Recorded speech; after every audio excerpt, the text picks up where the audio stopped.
Right. Vanakkam and welcome to MIT International Academy, one of the leading academy in training nurses in the nursing competitive exam as well as IELTS and NCLEX and YT training. எல்லாரும் எப்படி இருக்கீங்க? NORCET exam almost நியர்பைல இருக்கு. RRB exam பக்கத்தில் வந்துடுச்சு. So எல்லாரும் ப்ரிப்பரேஷனில் இருப்பீங்கன்னு நினைக்கிறேன்.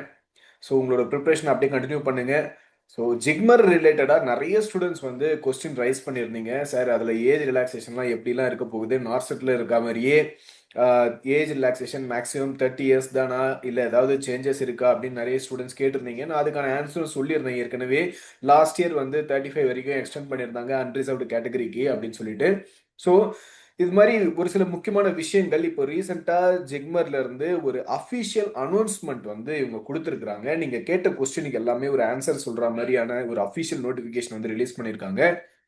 அது கூடவே ஜிக்மர்ல மேல்ஸ்க்கு எவ்வளோ வேகன்சிஸ் வந்திருக்கு, ஃபீமேல்ஸ்ல எவ்வளோ வேகன்சி வந்திருக்கு, ஒவ்வொரு யானம்ல எவ்வளோ, பாண்டிச்சேரியில எவ்வளோ அப்படின்னு சொல்லிட்டு, காரைக்கால்ல எவ்வளோன்னு சொல்லிட்டு பார்ட்டா டிவைட் பண்ணி ப்ராப்பரா பக்காவை கொடுத்துருக்காங்க. இப்போ இதை பத்தி டீட்டெயிலாக நம்ம பார்த்துடலாம். ஸோ வீடியோ பிடிச்சிருக்குன்னா லைக் பண்ணுங்க, மற்றவங்களுக்கும் ஷேர் பண்ணுங்க, சப்ஸ்கிரைப் பண்ணாம பார்த்துருக்கீங்கன்னா சப்ஸ்கிரைப் பண்ணிட்டு பாருங்க, அப்பதான் நாங்கள் போகிற வீடியோ உங்களுக்கு வந்து ரீச் ஆகும். So most of the information பார்த்தீங்க அப்படின்னா நார்செட் 10ல எய்ம் சைட்ல இருந்து அஃபிஷியலாக என்ன நோட்டிஃபிகேஷன் விட்டுருந்தாங்களோ அதே தான் இவங்களும் வந்து கொடுத்துருக்காங்க. இதுல ஒரு சில சின்ன சின்ன சேஞ்சஸ் மட்டும் ஜிக்மர் சைட்ல இருந்து கொண்டு வந்திருக்காங்க. அந்த சேஞ்சஸ் வந்து ஜிக்மருக்கு வந்து அப்ளிகபிள் ஆகும். ஜிக்மர் அது எங்க இருந்தாலும் சரி, யாழம்ல இருந்தாலும் சரி, காரைக்கால் இல்ல பாண்டிச்சேரி, எந்த ஜிக்மரா இருந்தாலும் அது வந்து அப்ளிகபிள் ஆகும். ஏன்னா இது ஜிக்மர் சைட்ல இருந்து கொடுத்திருக்கிற அபிஷியல் நோட்டிபிகேஷன். சரியா? ஸோ இந்த நோட்டிபிகேஷன் என்ன இம்பார்ட்டன்ட் பாயிண்ட் அப்படின்னு பாருங்க. எசென்ஷியல் கிரைட்டீரியா, எஜுகேஷன் குவாலிஃபிகேஷன் இது எல்லாமே வந்து சேம் தான். முன்னாடி அவங்க எய்ம்ஸ் நார்செட் 10ல கொடுத்திருக்கிற அதே விஷயங்கள் தான். So age limit for JIPMER Pondicherry, JIPMER Karaikal, JIPMER Yanam. So இது பார்த்தீங்க அப்படின்னா அப் டு 35 இயர்ஸ் வரைக்கும் கொடுத்துருக்காங்க. பார்த்தீங்களா? இந்த இடத்துல தான் முதல் சேஞ்சஸே இருக்கு. ஸோ அப் டு 35 இயர் இவங்க யாருக்கு வந்து கொடுத்துருக்காங்கன்னா அன்ரிசர்வ்டு கேட்டகரிக்கு அப் டு 35 இயர்ஸ் வந்து கொடுத்துருக்காங்க. எய்ம்ஸ் நார்செட் 10ல அவங்க விட்டிருந்த அந்த அபிஷியல் நோட்டிபிகேஷன்ல இந்த இடத்துல 30 இயர்ஸ்னு இருக்கும். ஓகேவா? அன்ரிசர்வ்ட் கேட்டகரிக்கு எய்ம்ஸ் பிக்ஸ் பண்ண அந்த ஒரு ஏஜ் லிமிட் என்னன்னா 30. ஆனா ஜிக்மர் கொடுக்குற அந்த ஏஜ் லிமிட் என்ன அப்படின்னா 35. யாருக்கெல்லாம் ஏஜ் வந்து 35 வரைக்கும் இருக்கோ, 35 ரன் ஆயிட்டு இருக்கோ, நீங்க அன்ரிசர்வ்டு கேட்டகரியில வரீங்க அப்படின்னா தாராளமா நீங்க எக்ஸாம் எழுத முடியும்.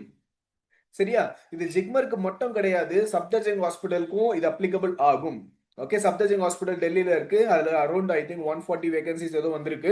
அதுவும் pure central government hospital. So அந்த ஹாஸ்பிட்டல்லையும் இது அப்ளிகபிள் ஆகும். சரியா? ஸோ இப்போ நீங்க ஞாபகம் வச்சுக்க வேண்டியது, ஜிக்மர்ல உங்க ஏஜ் 35 இயர்ஸ்ல இருக்கு, அன்ரிசர்வ்டு கேட்டகரியில நீங்க இருக்கீங்க அப்படின்னாலும் நீங்க தாராளமாக எக்ஸாம் எழுதலாம். அதுல எந்த ஒரு ப்ராப்ளமும் கிடையாது. சரியா? சோ நான் அன்ரிசர்வ்டு கேட்டகரியில இருக்கேன், எனக்கு மேக்ஸிமம் ஏஜ் லிமிட் 35ன்னு சொல்லிட்டீங்க. Suppose SC, ST, OBC, economically weaker section, நாங்க எங்க கேட்டகரிக்கு என்ன ஏஜ் ரிலாக்ஸேஷன் இருக்கு அப்படின்னு கேட்டீங்கன்னா அதுக்கும் இவங்க ஆன்சர் சொல்லியிருக்காங்க. இதெல்லாம் இம்பார்ட்டன்ட் டேட்ஸ், அதெல்லாம் வந்து நம்ம ஆல்ரெடி பார்த்துட்டோம், திருப்பி திருப்பி பார்க்க வேண்டிய கிடையாது. ஸோ இன்னைக்கு last date online application form fill பண்றதுக்கு 16 மார்ச் 5 PM வரைக்கும். இது எல்லாமே ஆல்ரெடி நடந்துருச்சு, பார்த்தாச்சு. ஸோ அடுத்து பார்த்தீங்க அப்படின்னா பேஜ் நம்பர் 5 இதுல வந்து கொடுத்துருக்காங்க பாருங்க, ஏஜ் ரிலாக்ஸேஷன். எஸ்சி எஸ்டி கேண்டிடேட்டுக்கு எவ்வளவு ஏஜ் ரிலாக்ஸேஷன், ஓபிசி கேண்டிடேட்டுக்கு ஏஜ் ரிலாக்ஸேஷன் நம்ம அப்படியே ஆட் பண்ணி நம்ம சொல்லலாம். அன்ரிசர்வ்டு கேட்டகரிக்கு பாத்தீங்கன்னா 35 இயர்ஸ் ஆல்ரெடி நம்ம பார்த்தாச்சு. ஸோ எஸ்சி எஸ்டி கேண்டிடேட்டுக்கு 5 இயர்ஸ் இன்னும் வந்து ஏஜ் ரிலாக்ஸேஷன் கொடுக்குறாங்க. ஸோ 35 + 5 வந்து ஆட் பண்ணிக்கோங்க. ஓபிசிக்கு 3 இயர்ஸ் ஏஜ் ரிலாக்ஸேஷன் கொடுக்குறாங்க. ஸோ 35 + 3 ஆட் பண்ணிக்கோங்க. பிசிக்கலி சேலஞ்ச் ஜென்ரலா இருக்கீங்க அப்படின்னா, ஜெனரல் கேட்டகரியில வரீங்க அப்படின்னா 10 இயர்ஸ் பிளஸ் அவங்க ஆல்ரெடி கொடுத்துருக்க அந்த 35 இயர்ஸ். பிசிக்கலி சேலஞ்ச் ஓபிசியில வரீங்க அப்படின்னா 35 ஆல்ரெடி அவங்க கொடுத்துருக்காங்க plus 13 years. Okay. And physically challenge SC ST கேண்டிடேட்டா இருக்கீங்க அப்படின்னா 35 இயர்ஸ், இவங்க ஒரு 15 இயர்ஸ் கொடுத்துருக்காங்க எக்ஸ்ட்ராவா. அது மாதிரி நீங்க ஆட் பண்ணி நீங்க எவ்வளவு நாள் வரைக்கும் எக்ஸாம் எழுத முடியும் அப்படின்ற அந்த ஒரு கிளாரிட்டி உங்களுக்கு கிடைச்சிடும். சரியா? ஸோ அன்ரிசர்வ்டு கேட்டகரிக்கு மேக்ஸிமம் ஏஜ் லிமிட் 35. எஸ்சி எஸ்டிக்கு அடிஷ்னலா ஒரு 5 பிளஸ் பண்ணிக்கோங்க. 35 + 5 40.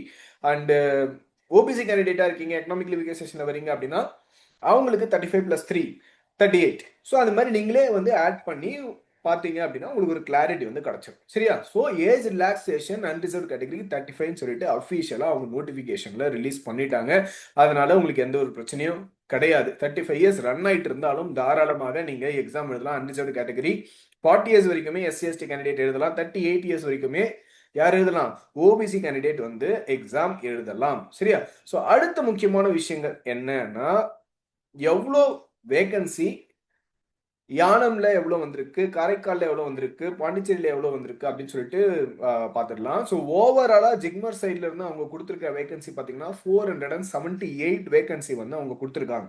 எவ்வளோ? 478. இதுல பாண்டிச்சேரி மட்டும் எடுத்துக்கிட்டீங்க அப்படின்னா மேல் ஃபீமேல் சொல்லிட்டு தனித்தனியா பிரிச்சிருக்காங்க பாருங்க. ஸோ அன்ரிசர்வ்டு கேட்டகரிக்கு நம்ம ஃபர்ஸ்ட் ஃபீமேல்ஸ் பார்த்துக்கலாம், அதுக்கப்புறம் மேல் பார்ப்போம். ஸோ ஃபீமேல்ஸ்க்கு பார்த்தீங்க அப்படின்னா பாண்டிச்சேரியில ஃபீமேல்ஸ்க்கு டோட்டலா அன்ரிசர்வ்டு கேட்டகரியில எவ்வளோ வேகன்சி வந்திருக்குன்னா 25 வேகன்சி. ஓகே, ஓபிசி கேண்டிடேட்டுக்கு 16 வேகன்சி, எஸ்சி கேண்டிடேட்டுக்கு 10 வேகன்சி, எஸ்டி கேண்டிடேட்டுக்கு 13 வேகன்சி, எக்கனாமிக்கலி வீக்கர் செக்ஷன் கேண்டிடேட்டுக்கு 9 வேகன்சின்னு சொல்லிட்டு பாண்டிச்சேரியில ஃபீமேல்ஸ்க்கு மட்டும் 73 வேகன்சி வந்து அவங்க சொல்லியிருக்காங்க. சேம் பாண்டிச்சேரியில மேல் கேண்டிடேட்டுக்கு பாத்தீங்க அப்படின்னா 15 வேகன்சி வந்து அவங்க கொடுத்துருக்காங்க. 73 ஃபார் ஃபீமேல் அண்ட் 15 ஃபார் மேல். அடுத்து காரைக்கால் எடுத்துக்கிட்டீங்க அப்படின்னா ஃபீமேல்ஸ் அண்ட் மேல்ஸ். ஃபீமேல்ஸ்க்கு ஓவராலா வேகன்சி பாத்தீங்க அப்படின்னா 310 வேகன்சி கொடுத்துருக்காங்க. மேல்ஸ்க்கு பாத்தீங்கன்னா 73 வேகன்சிஸ் வந்து கொடுத்துருக்காங்க. அதாவது அன்ரிசர்வ்ட் கேட்டகரியில காரைக்கால்ல ஃபீமேல்ஸ்க்கு 120 வேகன்சி அண்ட் ஓபிசில 87 வேகன்சி, எஸ்சில 45, எஸ்டில 26, எக்கனாமிக்கலி வீக்கர் செக்ஷன்ல 32ன்னு சொல்லிட்டு டோட்டலா 310 வேகன்சி காரைக்கால்ல ஃபீமேல்ஸ்க்கு கொடுத்துருக்காங்க. அதே மேல்ஸ் எடுத்துக்கிட்டீங்க அப்படின்னா டோட்டலா 73. அதை எப்படி பிரிச்சிருக்காங்கன்னா அன்ரிசர்வ்ட்ல 28, ஓபிசில 21, எஸ்சில 10, எஸ்டில 6, எக்கனாமிக்கலி வீக்கர் செக்ஷன்ல 8 சொல்லிட்டு டோட்டலா 73 வேகன்சி வந்து கொடுத்துருக்காங்க. யானம்ல ரொம்பவே கம்மியா தான் வேகன்சி வந்திருக்கு. அதாவது ஃபீமேல்ஸ்க்கு ஓவராலா வேகன்சி பாத்தீங்கன்னாவே 6 தான் இருக்கு அண்ட் மேல்ஸ்க்கு பாத்தீங்கன்னா ஒரே ஒரு வேகன்சி இருக்கு. ஸோ டோட்டலா நீங்க ஆட் பண்ணீங்கன்னா 478 வேகன்சிஸ் வந்து இது மாதிரி டிவைட் பண்ணி 3 ஹாஸ்பிட்டல்ஸ்க்கும் டிவைட் பண்ணி அவங்க உங்களுக்கு கொடுத்துருக்காங்க. சரியா? ஸோ இப்போ உங்களுக்கு 2 விஷயங்கள் கிளியாரிட்டி கிடைச்சிருக்கும். ஒன்னு என்ன அப்படின்னா ஏஜ் ரிலாக்ஸேஷன். ஜிக்மர்ல அடிஷனலா ஏஜ் ரிலாக்ஸேஷன் லாஸ்ட் இயர் கொடுத்த மாதிரி இந்த வருஷமும் கொடுத்துருக்காங்க. சரியா? 35 இயர்ஸ் அன்ரிசர்வ்ட் கேட்டகரிக்கு மேக்ஸிமம் ஏஜ் லிமிட் வச்சிருக்காங்க. சரியா? அதுக்கேற்ற மாதிரி SC, ST, OBC, economically weaker செக்ஷன்லாம் நீங்க அடிஷனலா ஆட் பண்ணிக்கோங்க. ஆல்ரெடி நான் அதை உங்களுக்கு எக்ஸ்பிளைன் பண்ணிட்டேன். அது இல்லாம ஹாஸ்பிட்டல் வைஸ் எவ்வளவு வேகன்சி, மேல்ஸ்க்கு எவ்வளவு, ஃபீமேல்ஸ்க்கு எவ்வளவு, OBC, general, economically weaker section ஒவ்வொருத்தருக்கும் தனித்தனியா பிரிச்சு சொல்லியிருக்காங்க. அதுக்கான ரிவ்யூ உங்களுக்கு நான் கொடுத்துட்டேன். ஸோ இதுக்கேற்ற மாதிரி உங்களோட வேகன்சி வந்து இருக்க போகுது. ஸோ வேற ஏதாவது டவுட்ஸ் இருக்கு அப்படின்னா இந்த வேகன்சி ரிலேட்டடா, ஏஜ் ரிலேட்டடா நீங்க தாராளமா கமெண்ட் செக்ஷன்ல கமெண்ட் பண்ணலாம். So all the best for வாட்சிங் த வீடியோ. கண்டினியூஸா படிச்சுக்கிட்டே இருங்க. அட்லீஸ்ட் 8 to 9 ஹவர்ஸ் நீங்க படிக்கணும். பர் டே 250 to 300 கொஸ்டின்ஸ் வந்து நீங்க சால்வ் பண்ணிக்கிட்டே இருக்கணும். அப்புறம் உங்களுக்கு ஹேண்ட்ஸ் ஆன் எக்ஸ்பீரியன்ஸ் கிடைக்கும், எப்படி வந்து எக்ஸாம் வந்து சால்வ் பண்றது அப்படின்னு சொல்லிட்டு. மீட்டியர் சைட்ல இருந்து எம்சிக்யூ டிஸ்கஷன் மார்னிங்ல போயிட்டு இருக்கு, ஈவினிங்ல கிராஷ் கோர்ஸ் வந்து போயிட்டு இருக்கு. இது நீங்க ப்ராப்பரா அட்டன் பண்ணி ப்ராப்பரா இதுலயே நீங்க ப்ராக்டிஸ் பண்ணீங்கனாலே ஃபர்ஸ்ட் அட்டெம்ப்ட்லேயே எக்ஸாம் நீங்க கிளியர் பண்ண முடியும். எங்க சைட்ல இருந்து நாங்க ஆனஸ்டா இருக்கோம், உங்க சைட்ல நீங்க எவ்வளவு ஆனஸ்டா இருக்கீங்கன்றதை நீங்க தான் டிசைட் பண்ணணும். So all the best for your upcoming examination. Thank you very much for வாட்சிங் த வீடியோ. வேற யாருக்காவது இது தேவைப்படும் நீங்க நினைச்சீங்கன்னா அவங்களுக்கும் இதை ஷேர் பண்ணுங்க.